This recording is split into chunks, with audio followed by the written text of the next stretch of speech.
ग्रामीण भाषा में प्रश्न कर रहे हो, उसे शास्त्रीय भाषा में पुरुषार्थ कहते हैं। मेहनत मतलब पुरुषार्थ। अगर प्रबल पुरुषार्थ है तो बुरे प्रारब्ध को मिटा सकता है और नवीन सुख सामग्री को सजा सकता है। पर प्रबल पुरुषार्थ होता है परोपकार। दूसरे के भारी समस्या दुख में सम्मिलित होकर उसको मिटा दो और भगवान का स्मरण करो। इन दो के द्वारा ये प्रबल पुरुषार्थ आपके पूर्व प्रारब्ध को नष्ट कर देगा। जैसे मेहनत बहुत करते हैं और लाभ बहुत कम प्राप्त होता है, और बहुत कम मेहनत करते हैं बहुत ज्यादा लाभ प्राप्त होता है, ऐसे व्यक्ति देखे जाते हैं कि जिनकी दिनचर्या में मतलब भाग्यवश केवल धन आ रहा है, कोई मेहनत नहीं। और एक आदमी है दिन भर मेहनत करता है, 400-500 रुपया, वो भी पूरे परिवार को ठीक से पूरा भोजन, वस्त्र, पढ़ाई लिखाई सब नहीं कर पा रहा। एक आदमी है कि बिल्कुल कोई ऐसा कार्यरत नहीं है पर अर्थ की बाहुल्यता उसके घर में, ये पूर्व का जो पुण्य है वो उसे अर्थ प्राप्त करा रहा है। वर्तमान में वो पुरुषार्थहीनता दिखा रहा है, तो जब तक प्रारब्ध भोग है पुण्य का तब तक चलता रहेगा। अब एक है वर्तमान में बहुत पुरुषार्थ कर रहा, मेहनत कर रहा है, लेकिन पूर्व का पाप उसे आगे नहीं बढ़ने दे रहा। अब पहले पीछे का जो पाप है उसे नष्ट करने वाला पुरुषार्थ बने। वो दो प्रकार से होता है।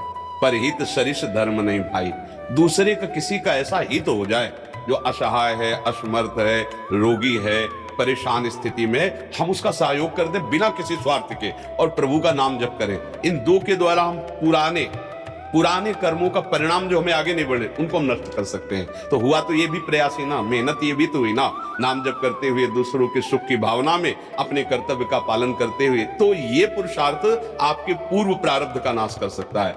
भाग्य से ही सब कुछ मिलता है ऐसा नहीं है, भाग्य भी काम करता है।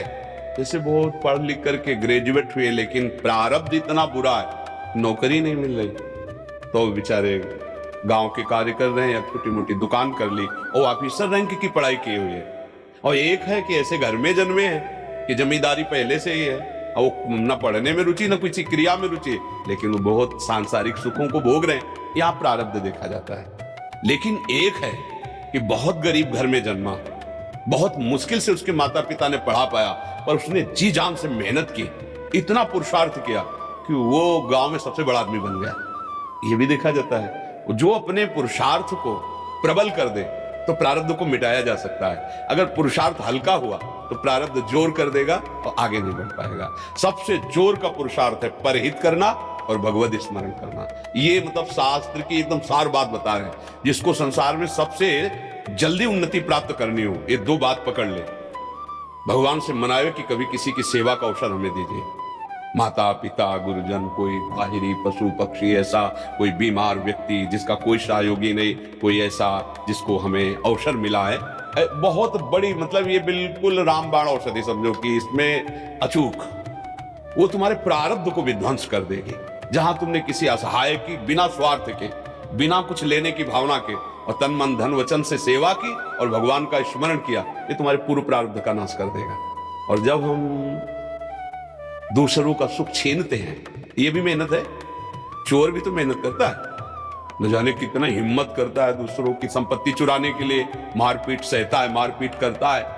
वो मेहनत करके दूसरे का धन अपहरण करके दूसरे को दुख देने वाली क्रियाएं करता है। तो उसकी ये मेहनत, उसके पूर्व के पुण्य जो जमा है आगे सुख देने वाले, उनका नाश प्रारंभ हो जाता है।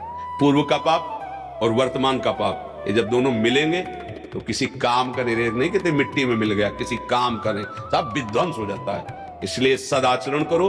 और ये अंदर की बात कह रहा हूं, हृदय की, दूसरों को सुख पहुंचाने की भावना ले आओ और नाम जप करो, जय को प्राप्त हो जाओगे।